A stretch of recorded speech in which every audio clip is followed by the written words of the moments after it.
Unfortunately, he did represent Arlington, and now he's all elected. It's a big 4 weeks. 6 more weeks. It's a big loss for us. But he, as he likes to say, he will continue to represent Arlington, and I know he will do a great job. My good friend and colleague, Jay Coffin.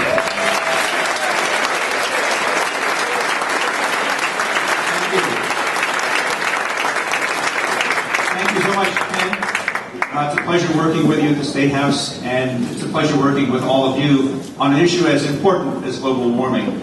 That we were able to produce this kind of turnout on about 24 hours notice speaks volumes not only about the importance of the issue, but about your commitment.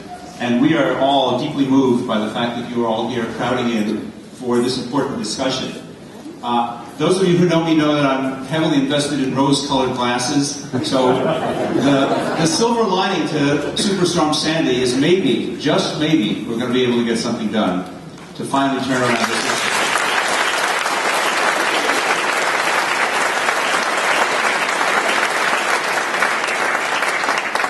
If we are, there's a lot of credit that will go around. You deserve a great deal of it. And there are also some people here who are going to be before you momentarily as soon as some of us shut up, who really deserve the lion's share of the credit. And you're going to hear from some of the experts and some of the more moving speakers on this subject that the world has known, but that the world desperately needs.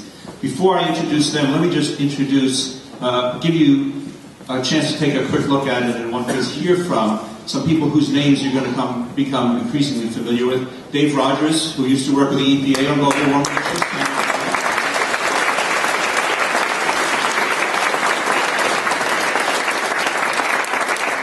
And now, again, another name that you're going to become more familiar with, but today representing the Lexington Global Warming Action Coalition, Mike Barrett.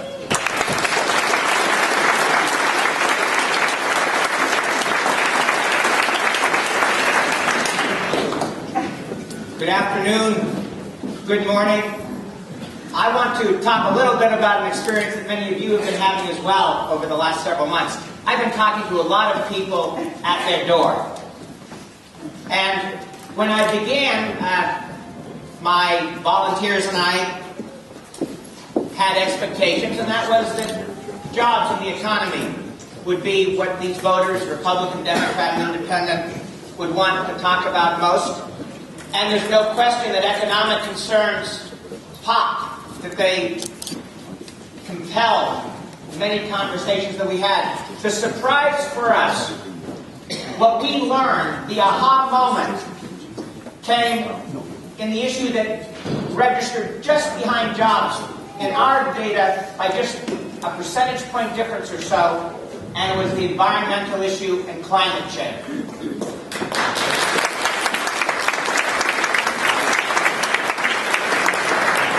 We didn't expect, perhaps because our perspectives were dated by virtue of the candidate's prior experience, we didn't expect to find the level of concern that we found across the board in every community, from Waltham to Chelmsford and points in between. And so it seems to me, having spoken to hundreds of people, that we are at a special inflection point. This kind of issue could go in either direction in terms of public feeling.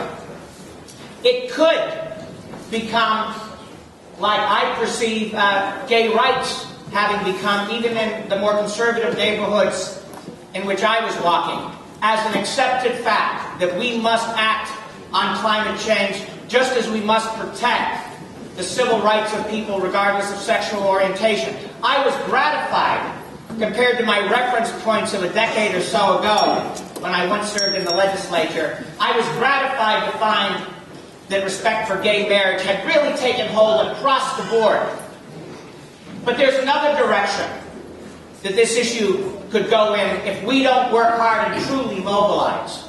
It could become like the once sacrosanct right of choice for women, control over their own bodies. I would have thought, when I last served in politics, that that was settled, that there were no more debates. How silly that would have been.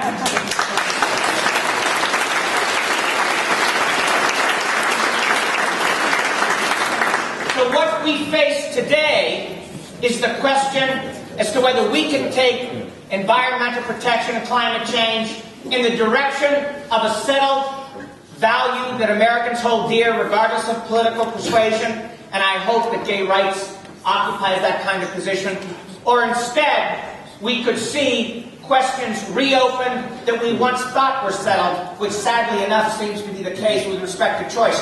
We've got to fight to make sure that choice remains protected and that climate change becomes a settled value. So that's what we face today. Thank you.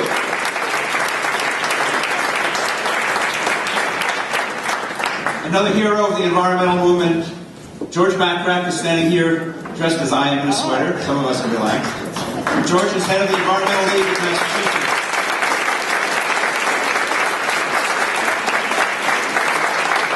And he has been on the front lines of these issues for as long as any of us can remember. George, thank you for your leadership as well as your partnership on all of these. It's now my distinct pleasure to present to you our Congressman Ed Markey. Before Ed, come on over. Ed is probably the first member of Congress, House or Senate, to begin to sharply focus our attention on these kinds of issues. This is not news to Ed Markey. And again, when the history of this movement is written, Ed Markey's name is going to be first on the list of people calling us to attention, and not just calling us to attention to get us worried, but calling us to attention with some solutions to these issues. Ed's going to be joined on the panel today with Mindy Luber and Kevin Knobloch, who I'm sure he will introduce in greater detail. You could not be better served by this man in Congress, and you could not be better served by the panel you have here before you. Thank you again for being here.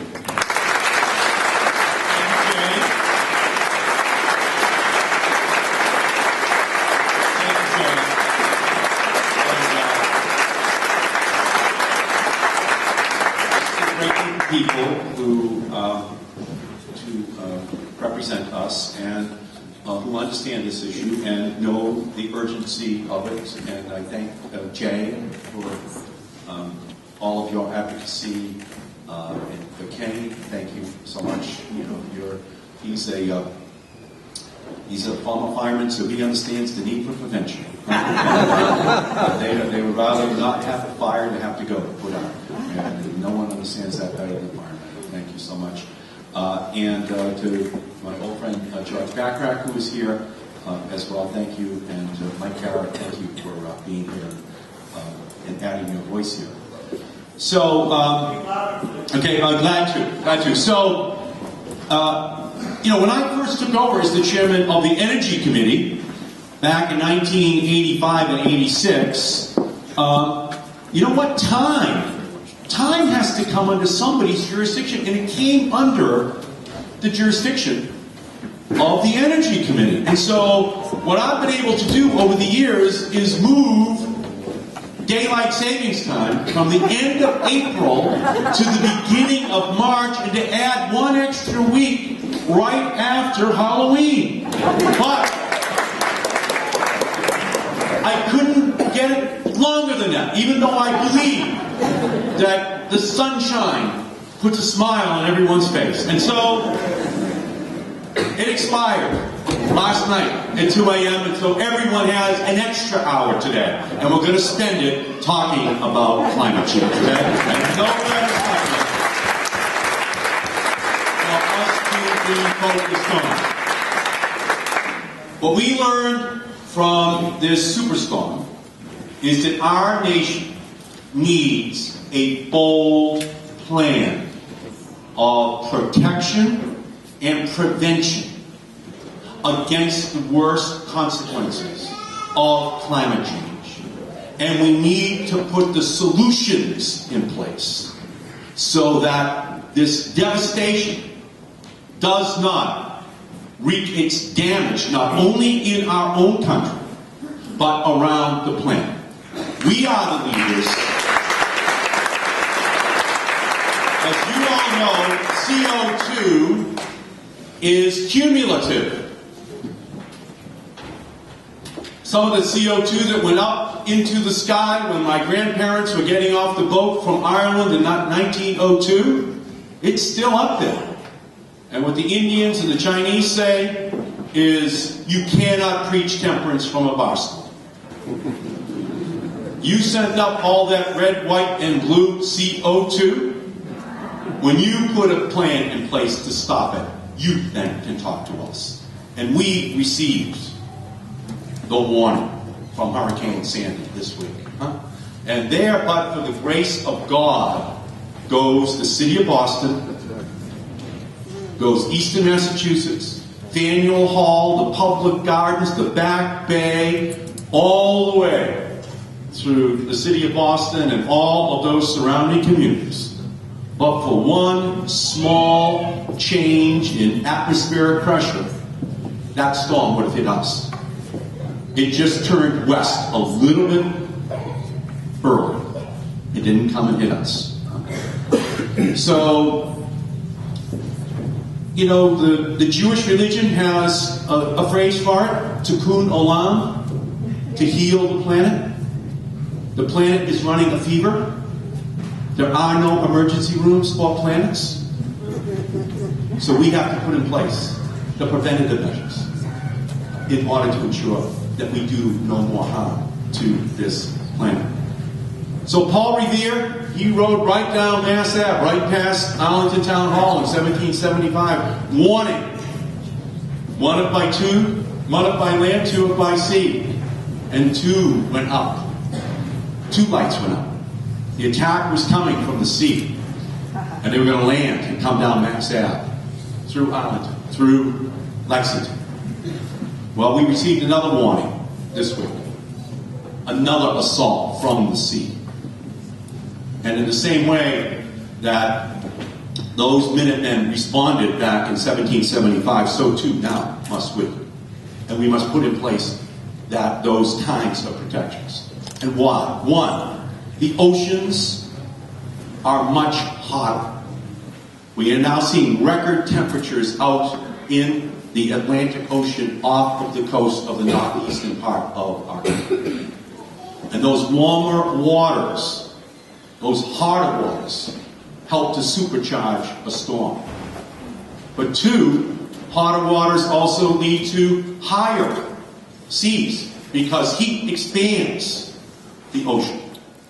And third, that combination of hotter and higher leads to more harmful effects on the land where they attack with these incredible assaults upon where we live and the natural habitat that we seek to protect. And this is basically our moment, our educational moment. This is not unlike 9/11 when we received a warning and now we had to put in place the protections against another attack. After the BP spill in the Gulf of Mexico, where it was clear that if we're going to have human beings going out 100 miles to drill for oil, that we could no longer just rely upon safety features for oil drilling 1,000 feet off of our shores. We needed better safety measures. And we won't go back ever again. And now, Sandy has given us the same warning for climate change. Boston now has Philadelphia's temperatures of 1970 in the winter. We're 4 degrees warmer. We don't have their sports teams, but we have their weather. So this is, you know, an incredible change that is taking place. And we didn't have a winter last year. And that's not just a coincidence. That's directly related to this dramatic change which is taking place. So there's also an impact on the lives of people.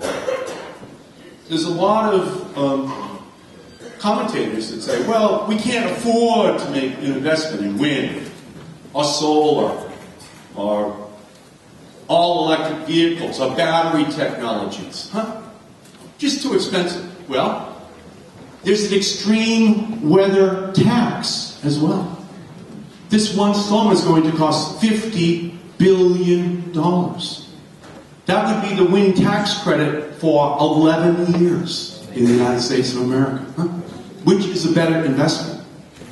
There were 14 storms that cost more than $1 billion in our country last year. Which is a better investment in terms of the long-term protection of our country? So these are the choices which we are going to have to make. So we need to protect by funding FEMA, by ensuring that NOAA has the satellite capacity. There's an effort to cut $200 million from NOAA's budget that would pretty much make it blinded in one eye in terms of their ability to be able to identify and then predict much more accurately where these storms are going to hit. We need to prepare by looking at our infrastructure and beginning a bold new plan to basically accept the reality of what is coming, because a lot of what is up there is already set and is going to come and harm us, and we have to basically accept it and begin to put in the preparedness procedures to ensure that we minimize the damage. And finally, we need to prevent it. We need a bold plan on renewable energy, on conservation, on all electric vehicles. And we have to telescope the time that it's going to take in order for that plan to be put in place and to be successful. So that's why we're here today. We're going to talk about these issues. And I'll give you a little preview of coming attractions. Kevin Knobloch, who heads up the Union of Concerned Scientists, is here with us today. And last Friday, just 8 days ago, my staff on the Natural Resources Committee put out a 14-page report 8 days ago, 3 days before Sandy, on the impact of the Northeast on a superstorm hitting Boston. And we used charts from the Union of Concerned Scientists, so that is what Faneuil Hall, downtown Boston, would look like, under the same amount of water that just hit Boston, that just hit New York City. Devastating. Faneuil Hall, you go all the way through Boston. This is what the Back Bay would look like. It's called the Back Bay. It's called the Back Bay for a good reason. That land is all filled in, and it would return to its natural identity if that kind of a storm hit Boston. And every other community along the coastline would feel the same impact. So we have a fantastic morning here. Won't take long. We're just going to go through the facts, nothing but the facts. Because if you don't take advantage of this opportunity to supercharge the issue, so it's injected into the national dialogue, then we lose the opportunity. Okay? And that's why we have here.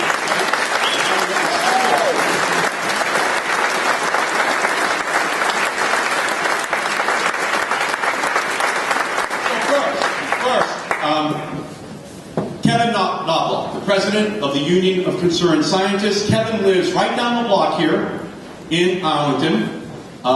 For 30 years, he's worked on all of these issues at the very highest level. He used to run the Union of Concerned Scientists Arms Control Program. Now he runs all of the Union of Concerned Scientists. He is at the tip of the environmental spear of fighting for all of these issues. And he's also somebody that puts on a pair of skates in the winter and tries to go over to Spy Pond. So he actually has a stake in keeping winter as we remember it here in Arlington and all across this district. And he chaired the Green Group, which was the group responsible for building the National Environmental Coalition that made it possible for the Waxman-Markey bill to pass 219-212 on the House floor in 2009 to reduce greenhouse gases by 80% by the year 2050. It got filibustered to death in the Senate. But the only reason it could pass the House is the great leadership of the Green Group, chaired by Kevin Knobloch. Please give a warm welcome.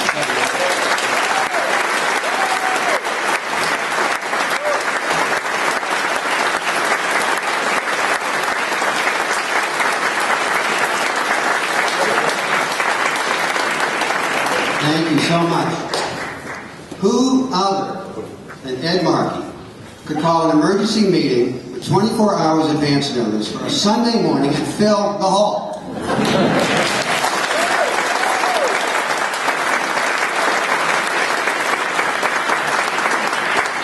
when Ed calls, we respond because, we have in Congressman Markey a national leader, a Massachusetts leader, a national leader, an international leader on so many issues. He's prescient.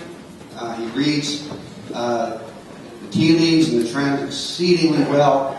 And there's no smarter legislator and legislative strategist in Congress today. And the Waxman-Markey bill was, nobody expected Henry Waxman and Ed Markey to put together a bill in the Congress, get it through the most conservative committee, Energy and Commerce Committee. We've had folks from, representing the auto industry, the oil and gas industry, coal country, and basically get a bill to the floor of the House and win approval, as they did in 2009, that laid out the playbook, the pathway, to how you put a declining cap on carbon in place, drive those emissions down, and ramp up the transition to the clean energy economy. And Ed, thank you for that. It's tremendous leadership.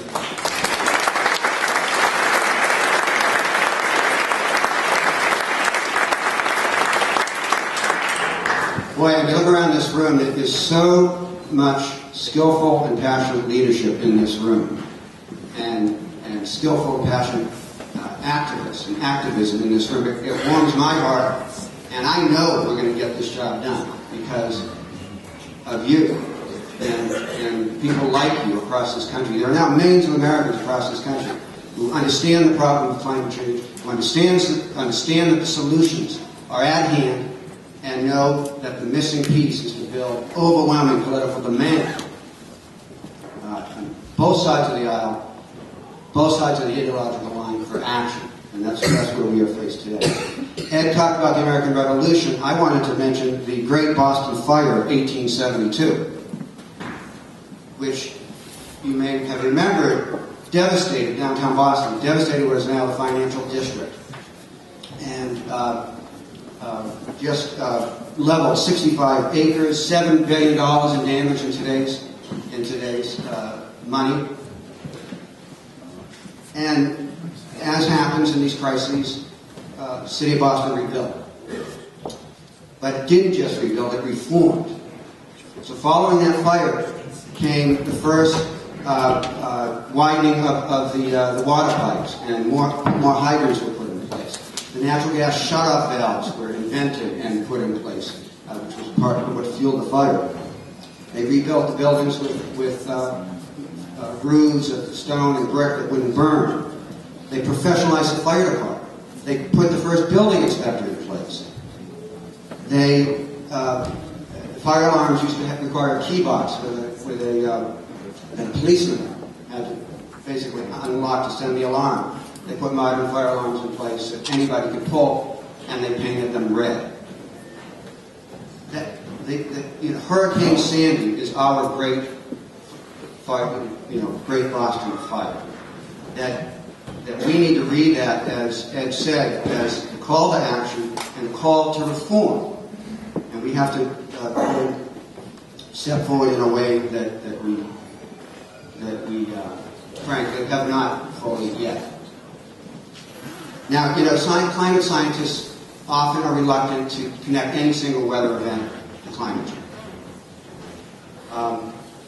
But what they will say is that tropical storms, ocean temperatures are rising, as Ed said. Tropical storms get their energy from the temperature of the ocean when they form. We're seeing more intense storms. The average temperature off the eastern seaboard today is 9 degrees Fahrenheit warmer than the average for this time of year. On top of that, the level of sea level rise is among the highest in the world for the mid-Atlantic and the New England coast, for topographical reasons.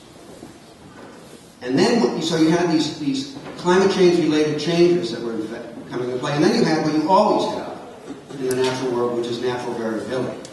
And here's what the natural variability did. It was a full moon, high tide, when Sandy came ashore. And we saw the great damage that caused. Could you try to talk just a little louder? Sure. As Ed said, our coastal cities in Massachusetts, from Newburyport to Fall River, are extremely exposed. But so are the forestry industry, the agriculture industry, the fisheries, winter recreation, tourism, all deeply exposed by climate change. We need federal leadership, and we are so blessed to have that in Ed, Senator John Kerry, the rest of the congressional delegation, and when we can get into details as to what those opportunities are when we get to Q&A. But I also wanted to say that we have some work to do here in Massachusetts. We are a national leader in terms of the public policy infrastructure that is in place. The state legislature put it into place with Governor Patrick's leadership, the Global Warming Solutions Act, the Green Communities Act, the Renewable Electricity Standard. We're the most energy efficient state in the country today because of that leadership. But we have a ways to go to fully implement that policy infrastructure. We don't take maximum advantage of that. Fully implement it, which by the way will give further life to our economy because we're such a center of innovation and technology. If we don't do that, that's a lost opportunity. If we do, then we will lead the nation and inspire other states to follow our lead. We have a goal in this state of reducing our greenhouse gas emissions by 25% by the year 2020. 8 short years away. We have to make that and I think exceed it and build on that. So I will just close by saying, Massachusetts has been a national leader on so many important issues dating back to abolition and before. We're poised to do that again on climate change. There's so much incredible anger and frustration and impatience and passion in this room and across the country that we need to unleash. We need to raise the roof, we need to raise Cain, we need to raise hell, and channel this energy to our policymakers so that Ed can be like the frontline fireman with the hose. He can focus that energy and make things happen in Washington. Thank you very much.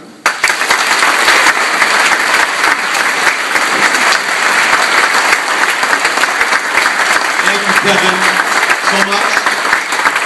Our next speaker, Mindy Luber. When I met Mindy back in the 1970s, she ran the Massachusetts Public Interest Research Group here in Massachusetts. And she's dedicated her entire life to this issue. President Bill Clinton named her the New England head, the regional head of the EPA. During all the years that he was the president of the United States, she ran the EPA here for New England. And now as the head of Ceres, Mindy is on the cutting edge of getting businesses and investors to integrate their strategies, to realize that you have to learn how to work in a way that deals with these issues. My mother always used to say, Eddie, I'm going to donate your brain to Harvard Medical School as a completely unused human organ. And then I would say, why is that, Mom? And she said, because you don't know how to work smarter rather than harder. And that's what Mindy does. Mindy convinces businesses that it's smarter to adopt these policies because you make more money in the long run and you do more good. And she has been recognized by the United Nations as one of the, quote, world's top leaders of change. Please give a warm welcome to Mindy Luber.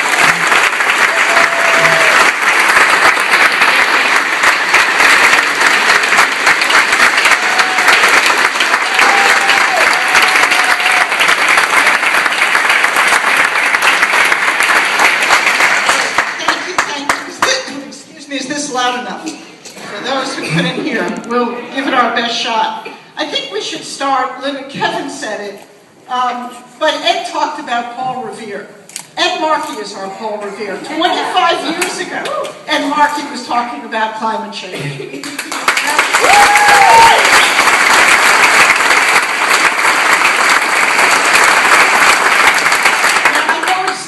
To pick on somebody's mother, but I do have to take issue with your mother on that point. Ed, I didn't know she said that, but but you have used your brains smartly, efficiently, effectively, and the climate change debate is partly and in large part in Washington, where it is because of the prescient leadership, the extraordinary energy, the mission-driven work of our very own Ed Markey. And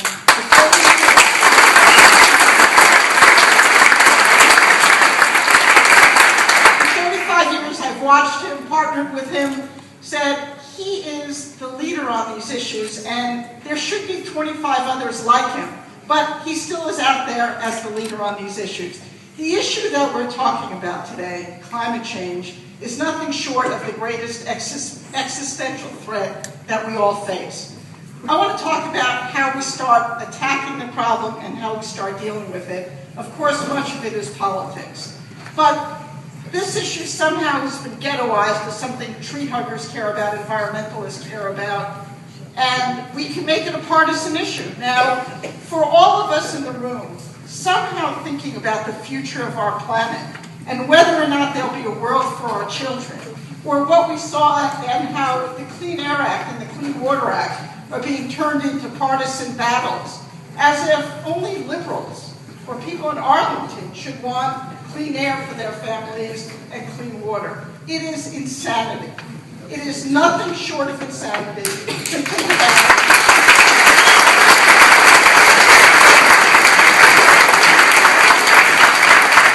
Think about the one issue facing us that speaks to whether we will build a future for our kids and leave a future that's healthy enough. This issue shouldn't even be called an issue. This threat and opportunity, frankly, and let's briefly talk about the opportunity as well. This is about not only the future of national security as it relates to energy policy, oil, renewable energy, and where it goes. It is about the health of our nation and the world. Health vectors are changing. We're seeing new diseases because of changes in weather patterns. It is about the environment, and it is about our economy. For some, the economy is the only driver. I have to believe those people care about their families as well, and they do. But we have got to speak to this issue on all fronts. As Kevin said, the science is clear. If 99% of electronics folks said to you, I think that plane you're about to get on is probably damaged, and 1% of some mechanic said, that's fine, get on it. Would any of us put ourselves on that plane and fly away? So even if there is 1% of some scientists somewhere who argue this isn't the case, if 99% of the scientists tell us this problem is real, it's clear, it's now, and it has to be addressed, why in the world aren't we addressing it? And that's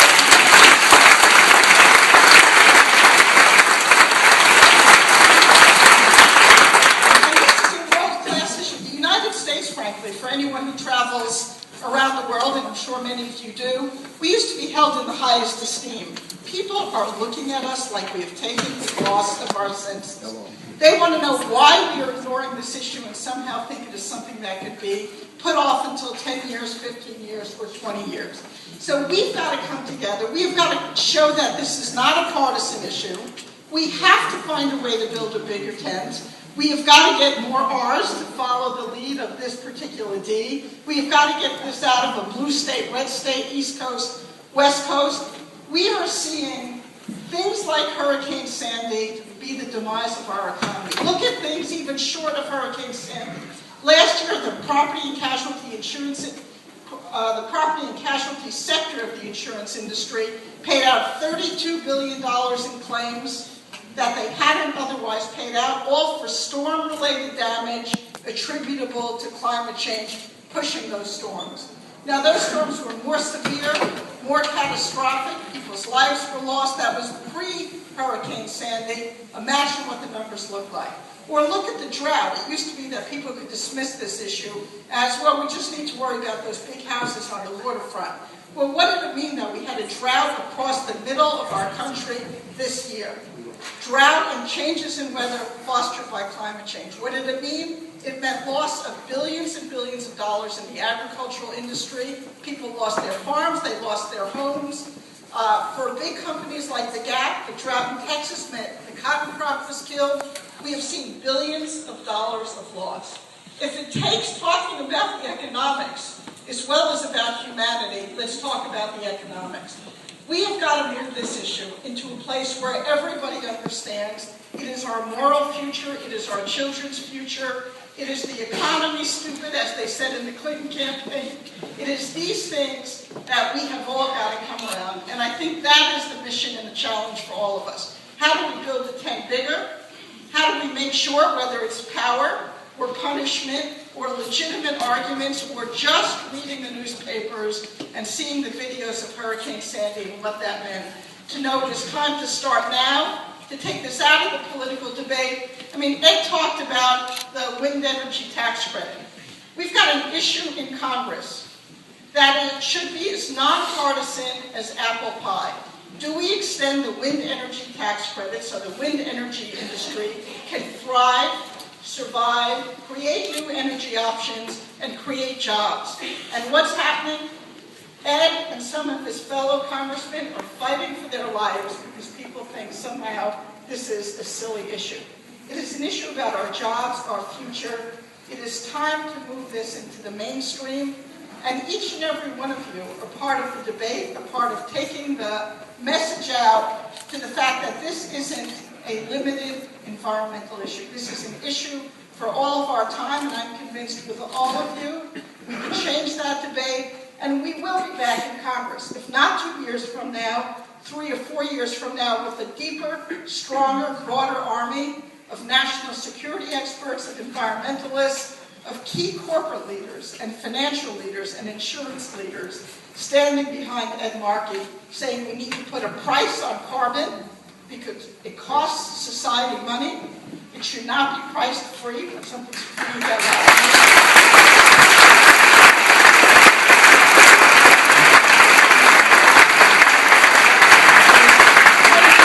we need to move that and put that in place now. With Congressman Markey's leadership, I'm convinced we'll get there. Won't be easy, but together we'll be behind him doing what it takes. Thank you, Congressman. Thank you, Mindy, so much. Now,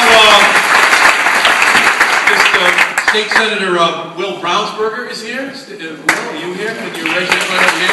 Thanks for coming out today. I want to thank people who helped us put this together on very 24-hour Minuteman schedule notice.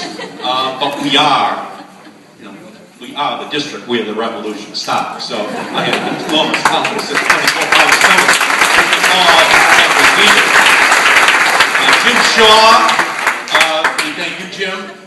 Kay Tiffany, we thank you, Kay, so much for your help.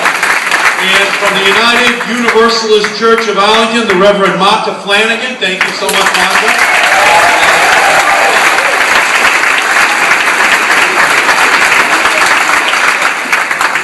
It's God's gift to us, this planet, huh? We have a little bit of responsibility to pass it on better than we found it, huh? And we thank you for bringing that religious injection into this issue. We have Martha Copey, who is the chair of the Lexington School Committee, here with us today, and Dean Green, who is the former chair of this Board of Selectmen in Lexington, is with us here as well. So we thank all of you for being here. Now what I'm going to do is just ask a couple of questions of our experts here and just have a little bit of a discussion. And the first one I'll give to the both of you. What should be the priorities in the next couple of years, next few years, to deal with this issue? What do you want to see put in place, even as we try to curb the pollution? What else should we be doing? What are the other priorities that we should have? Mindy or Kevin, either. And please stand up. Yeah. Sure. I would start by changing the conversation. Unless we build the base for you, unless we spread out and bring new voices, new conversations, that this is a world crisis and not an environmental issue, you can't do your job. If we're going to pass a climate bill, and eventually we need a level playing field, we need a price on this pollution and a cap on it, we've got to spread out across the country and bring a completely broad broader, deeper group of people to stand up, or we'll continue getting pushed back by the fossil fuel industry. They've spent a lot of money, they've been effective, and we have no choice. There are many things we can do in the interim, pass smaller bills, go to the state level to pass bills, but in the end we're going to need a federal mandate, and you can't do it without everyone being behind you. We've got to be So let me just stick with you, Mindy, for a second. Okay, let me just stick with you for a second. You talked a little bit about insurance and the huge multi-billion-dollar payouts now from insurance companies. How does that filter down to ordinary families? How does this insurance issue almost serve as the canary in the mine shaft, saying this isn't just some abstract issue, that actually begins to affect ordinary families? And that's a perfect question, and we've spent the last 7 years trying to move the insurance industry. A couple of things to think about. Yes, this is costing the insurance industry, just last year, just property and casualty, $32 billion. So one is, that's going to raise all of our rates, and we ought to be concerned about it. Number two, the insurance industry has a special way of pulling out of dangerous markets. It used to be they could pull out of waterfront property. We all got those letters. We're no longer insuring your house on the coast. And what does that mean? It means the government is the insurer of last resort, and lo and behold, we're paying twice. We're paying in our insurance premiums, and we're paying as taxpayers. We have got to change that discussion. The insurance industry, I will say, to their credit, have made a difference on policy in the past. When it came to building codes, earthquake codes, fire codes, the insurance industry spoke up and said we need stronger codes. In Europe, the reinsurance industry, Munich Re, Swiss Re, Axia, Allianz are doing that. In the United States, they're not. And when we say to these very same companies, why aren't you advocating for climate policy? One or two are. We walked the halls of Congress with Swiss Re and Munich Re, and they were listened to. Some of them said because we are hearing from members of Congress that they don't want us to speak up. So again, we've got to build the base. But these are people, the leadership of the insurance industry has an extraordinarily vested interest to lead on this issue, and there are four things that they ought to be doing. One is they're the risk assessors of the world. They've got to evaluate climate risk as the financial risk that it is, just like the Securities and Exchange Commission mandated the disclosure of climate risk from companies. They've got to change their pricing. If they're selling insurance, they ought to charge a whole lot less if I say, I'm only going to drive 1,200 miles a year. I don't drive the average 12,000. I want to save energy. Let me pay less for insurance. They could change their pricing on dozens of different policies and make a huge difference in all of our behavior. They're also an investment firm. They invest their money, all of our premiums. They need to invest them in cleaner energy.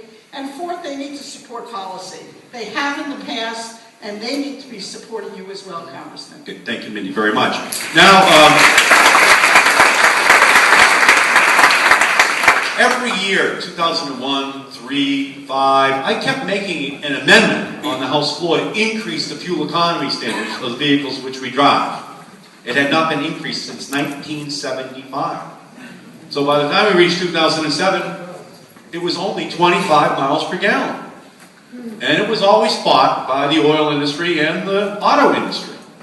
And finally, in 2007, I was the House leader, which was successful in changing the law to increase dramatically the fuel economy standards in the country. And President Obama took that language and was able to increase it in the new regulations to 54.5 miles per gallon by the year 2026. Now, what does that mean? I just want to give you the numbers on that.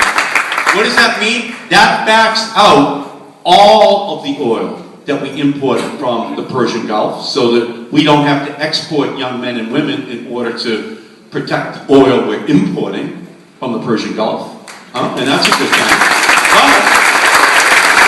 But it also reduces by 6 billion metric tons the CO2 that goes up into the atmosphere. How much is 6 billion metric tons? That's all of the CO2 that the United States emits in 1 year from all sources. So I'm going to ask Kevin this question because we're going to have a big discussion beginning in the next year about how we deal with this issue. How important are the fuel economy standards? And how important is it to put controls on coal-burning plants so that their emissions of greenhouse gases are limited, and limited significantly, so that that pollution does not dangerously warm the planet. Kevin. Thank you, Ed. The task at hand is to swiftly and deeply reduce greenhouse gas emissions from every sector and every source. Excuse me, and thanks to Ed's leadership and the work of many others on fuel economy standards, the auto industry, after resisting this change for 3 decades, even though they had the technology in their technology labs, and there was clear evidence that American consumers wanted to pay less at the pump. Finally, under Ed's leadership, and by the way, Ed, it was bipartisan leadership because he had partnered with Shirley Bullock, Republican from upstate New York. Thanks to that, sort of breaking that paralysis, then so much else that was good that followed. So when President Obama came into office, he took Ed's law and accelerated it by 4 years. So instead of increasing fuel economy of the average American passenger vehicle by 10 miles per gallon by 2020, he moved it up to 2016, and then he immediately said to the auto companies, and they came to Washington looking for taxpayer help, I'll help you, but I'm going to insist on the public good, on you stepping up on fuel economy standard, and as Ed says now, they more than doubled. Now think about that, almost 55 miles to the gallon average across passenger vehicles. That means SUVs, pickup trucks, minivans. So the average, if we can hold Detroit's feet to the fire on this, and you're already seeing more efficient vehicles in the showroom, and Americans flocking to them, then we're going to have vehicles averaging 70, 75, 80 miles per hour by 2020. So very, very important. And at its core was a greenhouse gas initiative. Now we need to turn to the other sectors. The 10 auto industry CEOs, auto company CEOs stood up with President Obama at the signing ceremony that Ed and I were at on that most recent fuel economy statement and supported it. They are now leading. They went from laggards to leaders. Now let's look across the electricity and power sector. And there are leaders in that sector that we need to lead, call to act. What's in play administratively is the Environmental Protection Agency proposed a rule to cap the amount of greenhouse gas emissions that can come out of a new power plant. And this rule is now, hopefully will be finalized by year's end. That will effectively block any new conventional coal-fired power plant from ever being built again.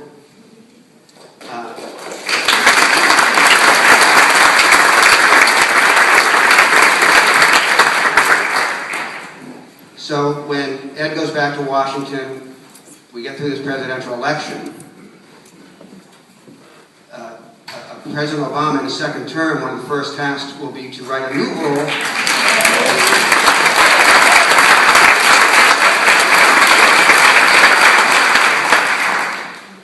glad it's a nonpartisan event. A newly re-elected President Obama would write a new rule. The EPA would write a new rule to put a cap on emissions from existing power plants. And that would be very important.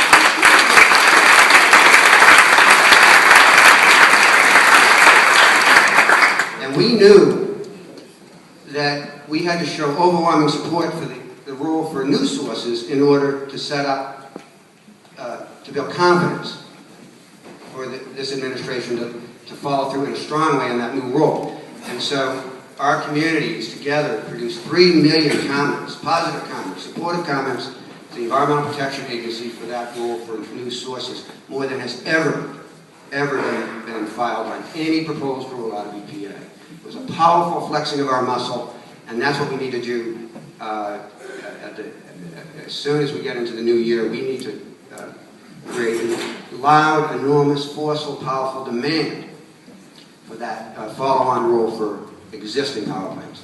Thank you, Kevin, very much. Thank you. And we're also joined by Diane Mahan from the Arlington Board of Selectmen. Thank you, Diane, for being here. We really appreciate your presence here today.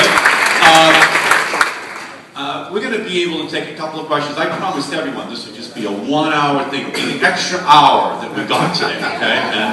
And we very much appreciate all of you coming out here on short notice. And Jonathan's going to take the microphone here and go out into the audience, and the first two people who raise their hands will get, Jonathan, you got to select out of this, okay? But just, I want to give you a little bit of good news. The good news is that 12,000 new megawatts of wind are being installed in the United States this year. Think of Seabrook as 1,000 megawatts. Seabrook is probably 1,000 megawatts, 12,000 new megawatts of wind will be installed in the United States this year. That's a revolution. 3,000 new megawatts of solar installed this year. That's 15,000 new megawatts of wind and solar this year. And the cars, now you see the ads for automobiles, every one of them now brags about its mileage, when you didn't hear a word, 4 or 5 years ago. Okay, so that's a cultural change. That's talking to business. That's saying you can make money doing this. The public is ready to buy these vehicles. The public is ready to purchase this kind of electricity. You should get ahead of the curve on this. Okay, and so all of that has been made possible by this action that has happened. And as usual, it always begins here. This is what we're all about. So, Jonathan. Who else? First question, front row. Okay, right here, front row, please stand up. Yes, sir. Hi, Congressman Markey. My name is Craig Altimos. I'm with 350 Massachusetts and Better Future Project. I want to thank you so much for your history of leadership on this issue and your courage over the many years. That's okay. For everything. If we can give one more round of applause, I think he just really deserves. I want to acknowledge that everyone is here because of you. And you are a movement leader, and as the grassroots, we really want to partner with Question, need a question. Well, this is part of my question. We want to partner with you to hold more events like this, to use your celebrity and your influence to help mobilize the grassroots, the movement that Mindy says that we need to build. But most specifically, we want to work with you here on the ground to stop building new fossil fuel infrastructure. We feel like we've been digging this hole, as you've been talking about this for the past 30 years. We've been digging. We need to stop digging, stop building more coal plants, more gas plants, more pipelines.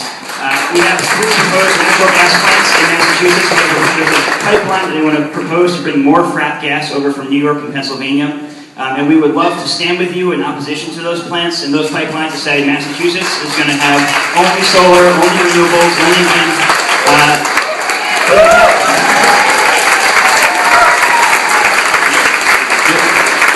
Will you work with us to help us here?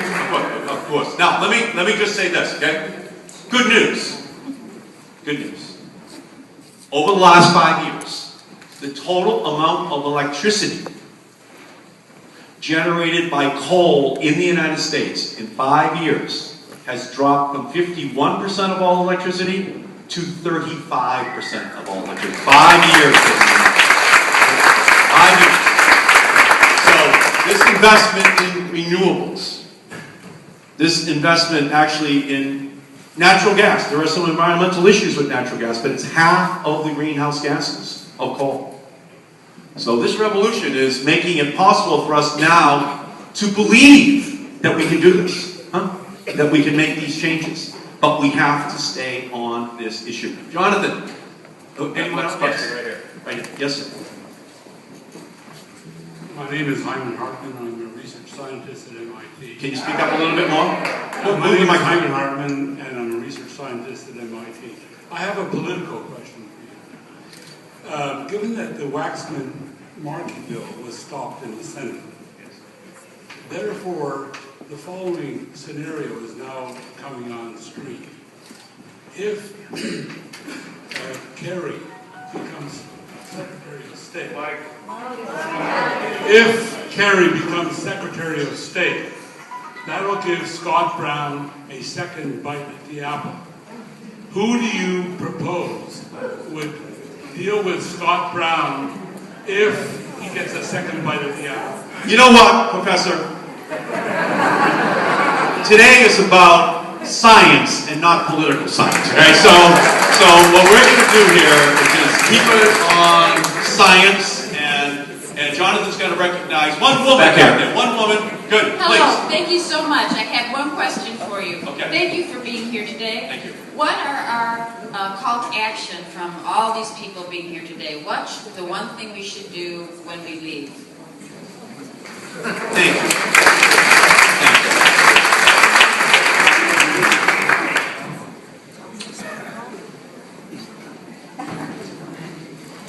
Here's the one thing, and we'll finish up on this, okay? Thank you. Here's the one thing I've learned in my 36 years of being the United States Congressman from this district, okay? Here's what I've learned. You know, I've represented this district for about 1/6 of our nation's history. And here's what I've learned, and it's built into me, and it's built into you. The American Revolution, it started here. The abolitionist movement, it started here. The women's movement, it started here. The anti-Vietnam movement, I'm one of the very few people who can say I was swept in as part of the McGovern landslide. It started here.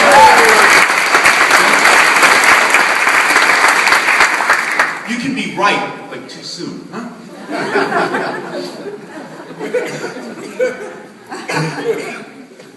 The Freedom Riders going south in the 60s, they left on the buses from here. Huh? Politics is not for sprinters. It's a marathon. But if you stick with it, and you raise your energy level, now, post-Sandy, we have a real chance to telescope the time frame it takes in order to have history books that children will have to read, that there ever was such a threat as global warming. Okay? But that's our responsibility. That's our generational challenge, right here, us. The preceding generations accepted their challenges to make the changes, and they knew it wasn't easy. So it's not just a Sunday afternoon for 1 hour, 1 week after the disaster. It's every day making sure you're making a difference. We can never again have climate change be a joke. A joke that people laugh.